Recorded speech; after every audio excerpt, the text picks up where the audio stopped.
Dr. Bill here with a exciting Meet the Mentor. Wait till you meet this guy. Hey, for those of you who don't know about LEAP, watch this. What's LEAP?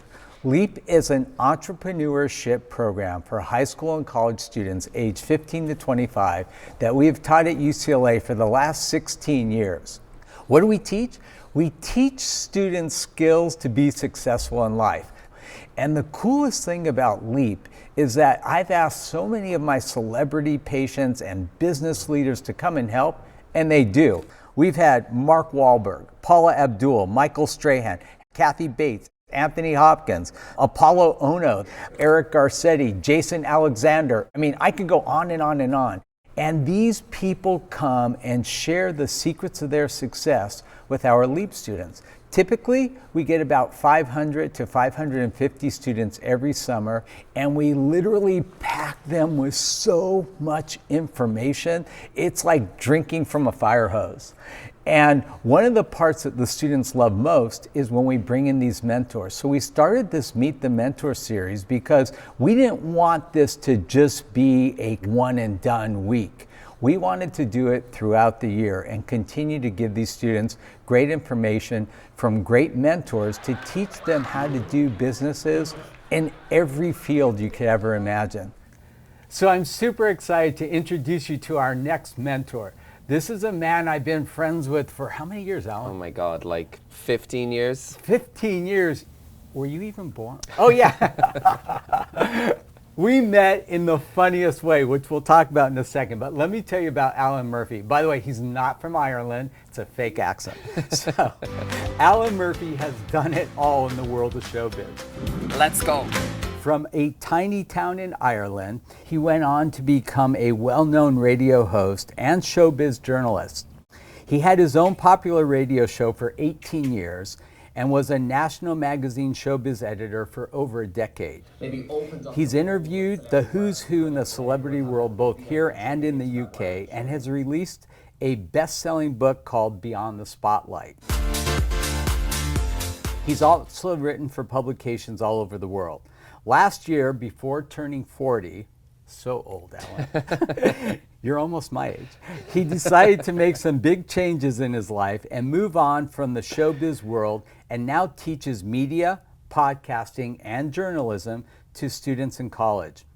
Mentoring the next generation has been the most fulfilling part of his career, and how he sees himself spending the rest of his life's work.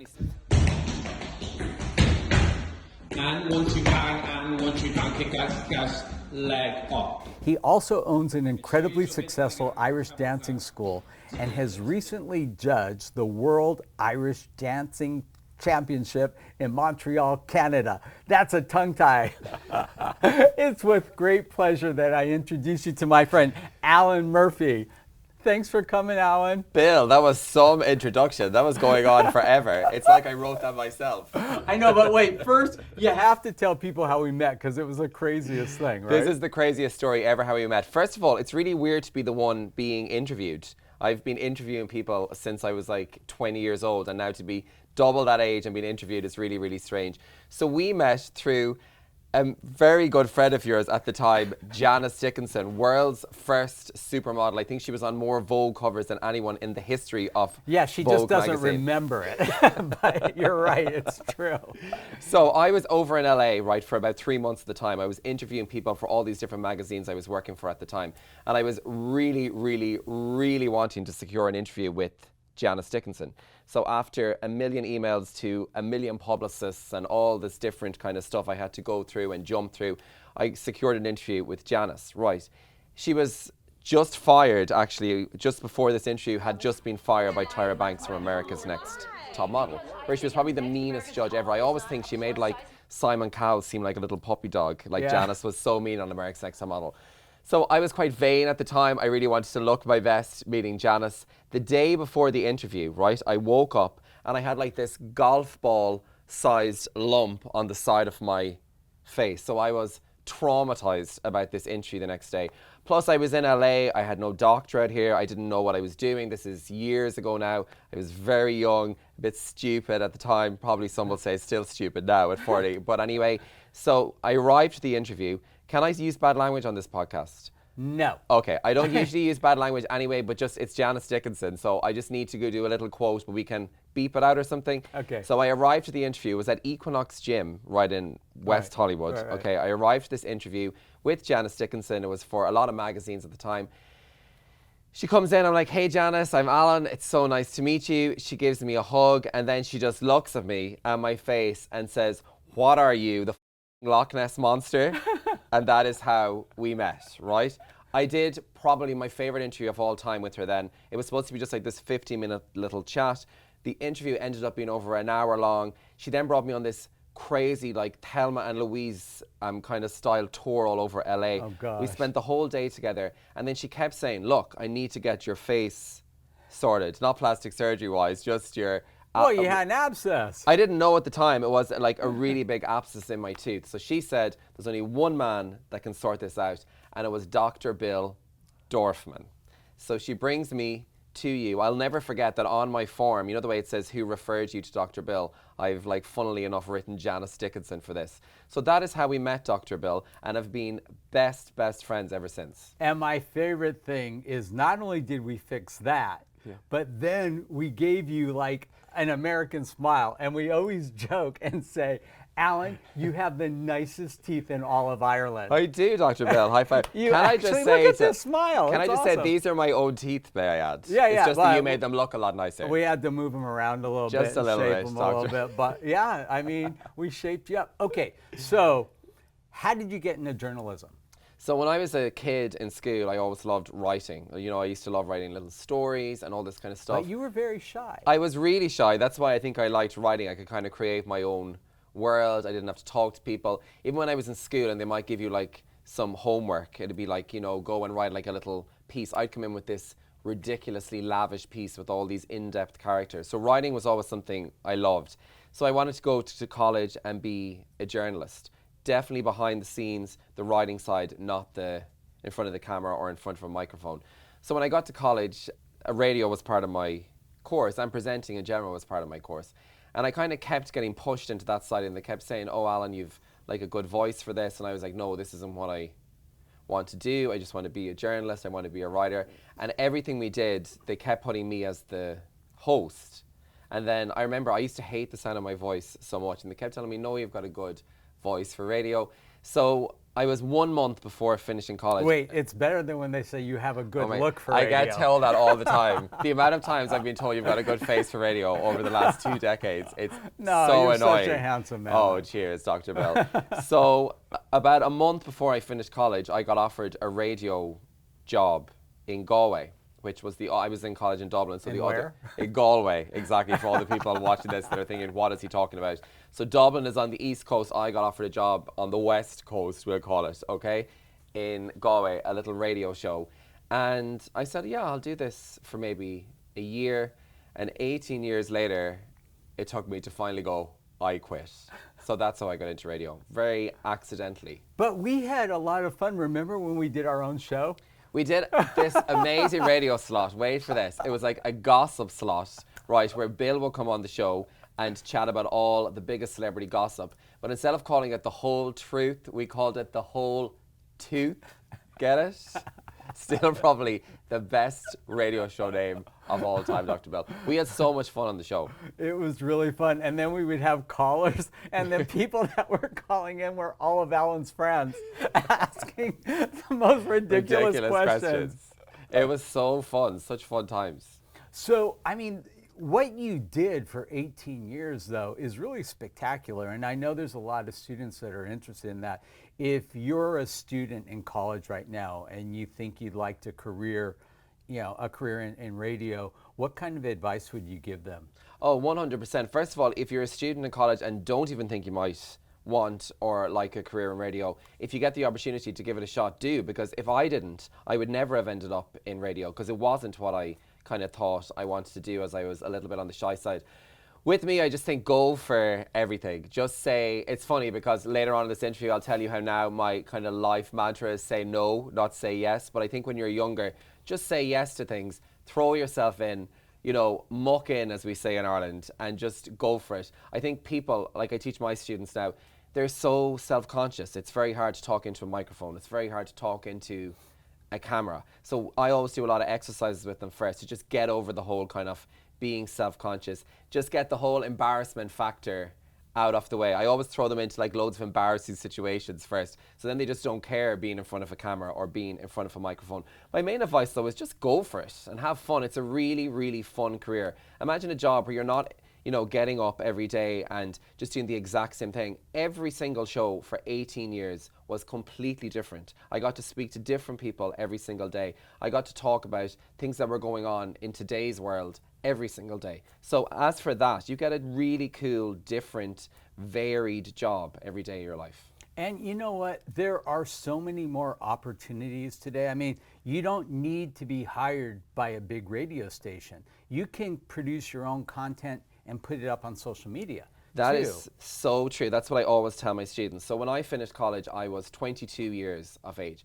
That time, you had to be given a platform, right? You had to get a job in a radio station or on a TV station or in a newspaper, on a magazine. And as well, coming from a country like Ireland, otherwise nobody heard you. no one heard you, saw you, or you know what I mean, or there was no way of making any money. So now you just go make your own platform. You know what I mean? Set up your own YouTube channel, become an Instagram blogger or an influencer, or set up your own podcast. You can do everything yourself and turn it into a really, really good money spinner as well. That's what I'm always teaching my students. Like, it's such a lucrative career, and you, the best part, can be your own boss. Yeah, and I'll tell you something. It's funny because I have my favorite producer from Extreme Makeover here watching this. Best show ever, man. Best show ever. Terrible message, but brilliant show. But here's the thing. You know, I went to dental school. Yeah. I wasn't an actor. So, you know, all of a sudden they take me and put me on this show. Yeah. And I watched the first 2 or 3 episodes and I was mortified at how bad I was. And so instead of waiting for them to tell me how bad I was and get fired, I took acting classes, hosting classes, teleprompting classes, and I worked and I worked and I worked. And the thing that I think helped me the most, besides obviously the critiques that you got from your instructors, was just watching myself. Because 100%. we are our own biggest enemies, you know, and we'll even see things that probably the instructors didn't see. You know, one of the things I love to teach at LEAP is don't wait for opportunities, make them. Yeah. And number 2, when you do get an opportunity, don't take it, master it. Oh, that's amazing. And you know, being able to be on that show, Extreme Makeover, and learning how to do media was incredibly lucrative for my business. You know, Zoom Whitening. I mean, that was a huge platform. That's what I tell as well my students, right? People think it's always, so I teach podcasting, media even, and a little bit of journalism. But people think it's like, oh, if you want to be a radio presenter or if you want to have your own podcast. It's not. You bring those skills into everything. So say you've got a business that's nothing to do with media. If you do learn those skills, you can go on a radio interview or go on a podcast, chat about your business. And you know what I mean? It'll help in so many ways like that. It's not about just being a host. It just helps you confidence-wise and able to sell your product, whatever that product is. And like you selling Zoom now, no one can sell a product like you, Dr. Bill. No one will sell it as much. Like, you will sell the absolute hell out of that product, which is amazing. And that's probably, as you said, due to your past experience on shows like Extreme Makeover. But you know what? No matter what you do in life, if you want to make money, you need to know how to sell. I don't care if you're an architect. You could be the most gifted architect in the world. If you can't sit down in a meeting, give a presentation, and get people to buy your talent, you're going to starve. You know, and it's crazy because I see this so much in dentistry. I see these men and women that we call it, they have golden hands. They're great, but zero personality. Like, they don't know how to talk, and their practices are struggling. Conversely, there's a few that really aren't great dentists, but they're really talkative and personable, and they've got.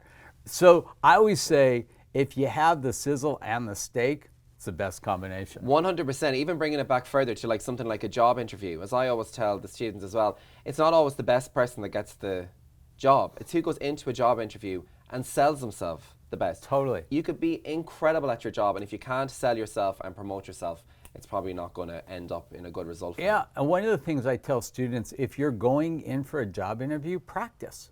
You know, 100%. have a friend ask you questions, set up a little camera, and watch yourself, and you'll be amazed at how much you learn from Yeah. just watching yourself and realizing, you know, what you do and don't say and how you come off. Oh, totally. Absolutely agree. All right, so you hit 40 and you're like, okay, I've done this for 18 years. Now, dance? So it's funny, right? I always was in radio. I was going, I don't want to be an older radio host, right? I think it's very much, definitely me. I was kind of in, you kind of call it chart radio here, do you? Like I was, you know, playing top 40 radio. So I was playing top 40 songs in the radio. I was interviewing like really cool celebrities. I was talking about showbiz gossip. I kind of was going, I don't want to be doing this when I'm like, I'm not going to say any age, Dr. Bill. So I was 39, let me see, 39 and 9 months old. And wait, now you're 40? I'm 40 now since last July. Alan, you're finally older than me. Dr. Bill. I knew, do you know what? He ages backwards, which is really, really annoying. You used to be way older than me, and now I've ended I up know, being now older you're than older you. than me. I don't even know how that It's really, happened. really annoying. I need to spend more time in LA, and then maybe I'll start aging backwards again. So I just was like a few months for my 40th birthday, and I was like, I'm very much like, it might take me a long time to come to a decision, but then when I do, I have to do it straight away. So I was just like, one day I quit. I didn't just quit the radio. I had a lot of other different things I was a part of in media, and I quit them all basically on the same day. I just was like, I'm done, I'm out, I'm over this. Can I say, best 18 years of my life. I loved every second of it, but then I also got to the stage where I'm done. So I had no plan whatsoever. I always had my dance school in the background, which was great. But then Wait, a dance school in Galloway? in Mayo, which is right Oh, beside even bigger than Galway. Even bigger than Galway, and better than Galway, may I add as well. All right. The best county in Ireland. So I always had my dance school, but yeah, I just decided I wanted a change before I turned the big 40. I took a few months off. I came to LA for a month, and then I went back and I started teaching in college, and now it's the best thing I've ever done. The last year in teaching has probably been more fulfilling than the 18 previous years in media. Wow, that's crazy. Yeah. While you were in the media world, what would you say was your biggest challenge that you had to overcome? I remember with me in the beginning, it's a bit of a cutthroat kind of world. It's very as well like, which is very similar in LA. It's a lot of surface kind of friendships. It's nearly about you just like have to get to know someone to see what, you know what I mean, how it can further your career. For me, I'm not that type of person. I like my friends to be like my really good friends. I like really close friendships with really good people. And I'm not able to kind of like BS people too much. So for me, that's definitely what I struggled with. Like when I come to LA here, I'm probably like 500% myself. And then I'm like, if people like that, brilliant. But if they don't, I don't care. So I think I probably could have played, I think in media and journalism and showbiz, you need to play a bit of a game. And I'm not a game player. You So know that's what? probably something I struggled with. The I don't care part is really, I think, indicative of maturing. You know, 100%. look at when I was in high school, if I woke up with a zit, like I didn't even want to go to school. You know what I mean? Like I just knew the whole school was going to be like staring. And the crazy thing is nobody even notices you. I know, You know, yeah. like they're Oh, so yeah. concerned with Yeah. people looking at them. I heard this Russian woman who's she was a high fashion model. Now she does stand-up comedy. Oh, wow. She's like 6'2", right? Yeah. And she says, you know, I stand there and I look at people and people look at me and think, oh, you're really looking down on me, aren't you? She goes, huh, I don't even see you. I mean, so funny. it's so true though, but we're so wrapped up in our own little world. Yeah. And I think it's great that you can get to a point in your life where like you really don't care anymore. Yeah. I was the total opposite as well. I always cared about different things. And now the last 5, 6, 7 years, I'm just like, I really don't care. Like, great, people like me, brilliant. If they don't, what can I do about it? I'm not going to do anything about it because I don't care. So that's definitely my kind of life motto at the minute. And what inspired you to write your book? So I had been a showbiz writer for years. I was a showbiz editor of a magazine back in Ireland, and I wrote and contributed to magazines in the UK and America and in Ireland. And then I just had these really good stories of, like, you know, different meetups with celebrities or different interviews. Okay, or give me the different- best one. Different parties that I went Come to. on, Some give of us, them give with us some of them- the juiciest one from your some book. of them with you. So before I tell you the juiciest thing, I just thought, especially in Ireland, right? I come from a town where that's a population of 1,500 people. Oh, right? you know everybody by their first name. Absolutely know everybody by their first name. And then want to be a showbiz journalist when you come from a tiny town in Ireland. You've no chance of making that happen. So then I ended up, oh my God, interviewing people like Paris Hilton and Charlize Theron and Simon Cowell, or meeting like Lindsay Lohan and all these people when you come from a tiny Irish town. So I just thought, what a fun book this would be, because I should never have been in these scenarios. Like, you'd be over in LA and you'd be at like a actually with you, a Golden Globes after party. Or, you know what I mean, you'd be on the red carpet at a Disney movie premiere, you know, at El Capitan Theatre on Hollywood Boulevard or whatever. Like, I should never have been in any of these situations, or at Wimbledon interviewing Serena Williams or Nadal or whatever. And like, I just found myself in all these crazy situations that like were just mind-boggling. So I think that's why I kind of Okay, juiciest one from the book. Juiciest one. Oh my gosh, can I really say some of the juicy Yeah, things? go for it. So I'm going to bring you back to Janice Dickinson Oh no. for this one. I'm sorry, we're going to bring her up again. She literally went through a blow-by-blow account of all the famous men that she Oh. slept with over the years. We can And I imagine. mean, there was even measurement details Oh my goodness. in the book, right? And I don't use bad language. I know I did on this podcast. I don't use bad language in my life, really.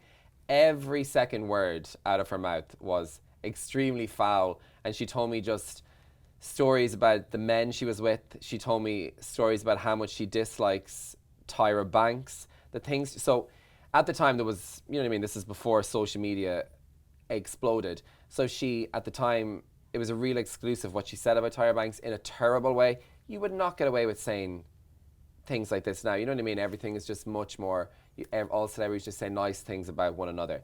So that time, Well, not her. not all, yeah, yeah. But so the story went everywhere. I mean, it was in like all these American magazines, like, you know, Us Weekly or the National Enquirer. It was in OK Magazine in Australia, what she said about Tyra Banks. And again, I was back in my little hometown in Ballinrobe in County Mayo in Ireland, and my story was like literally in every magazine all over the world, and it was all because of Janice Dickinson. And the terrible things she said, it wasn't a good story. No. The quotes were All really right. mean. Yeah, she has that streak. All right, so looking forward, I know you're looking forward to teaching. I know you're still teaching journalism. I know that you love teaching dance and all that. What else is going on in Alan's life? Definitely, I'm calling myself, which is so funny because I'm still really busy, but before I was so busy, I used to try and plan I used to be nearly in January every year trying to plan my days off for the whole entire year. So I call myself, even though I'm really busy, I'm semi-retired now. So I'm enjoying my retired life, definitely much more easy on myself. And as you said, what's next for me? Actually, I'm trying to be the opposite. I'm saying no to so many things. Do you know what's funny? When you start saying no to things, I've actually got offered more things since I've started saying no than when I used to say yes, which is kind of But frustrating. this is in some all in the ways. dance world, right? No, in the media world as well, because I Huh. used to host a lot of different, you know, it might be like gigs or events or all You know things. what? You should just do it every once in a while. Yeah, no, I do. I'll do Just to different. keep- I'll do different little Yeah, yeah. things every so often, but I'm enjoying kind of a semi-retirement vibe at the minute. It's awesome. Yeah, so it's really fun. And if students want to reach out and ask you questions, what's the best way to reach Oh you? yeah, they can get me on Instagram at Alan Murphy Official on Instagram. That's probably the best way. right. Way to get me. All right, Yeah. Alan, thank you so much. We have had, we can't even go into all the details, but we have had such a great run and have gone to so many great events and parties and best. whatnot. And I love your smile. Oh, that's because it's your smile that you gave to me, Bill. Thank you so much, Bill. All right, Dr. Bill, over and out.